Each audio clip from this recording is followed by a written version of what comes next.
थांब, इतकी घाई कशाची आहे तुला? ज्या उत्तरासाठी तू तळमळतोयस तेच उत्तर देण्यासाठीच मी आज इथे आलो आहे.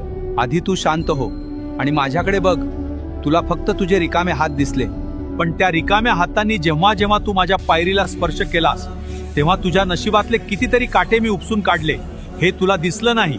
मी तुला रिकाम्या हाताने परत पाठवलं, कारण मला तुला चिल्लर नाही द्यायची होती. मला तुझी पात्रता इतकी वाढवायची होती की त्यात माझं यश मावेल. जर मी तुला पहिल्याच दिवशी सर्व दिलं असतं तर आज तू माझ्या दारात नसतास. तुझे पाय मातीला लागावेत, तुला माणुसकी कळावी म्हणून मी तुला इतके दिवस फिरवलं. पण आता तुझी परीक्षा संपली आहे, कारण आता मी जे देणार आहे ना ते सावरताना तुझे हे 2 हात सुद्धा अपुरे पडतील. धीर धर, तुला फळ गोडच मिळेल. आणि एक गोष्ट लक्षात ठेव, सदैव श्री स्वामी समर्थ नावाचा जप करत राहा. भिऊ नकोस, मी तुझ्या पाठीशी आहे.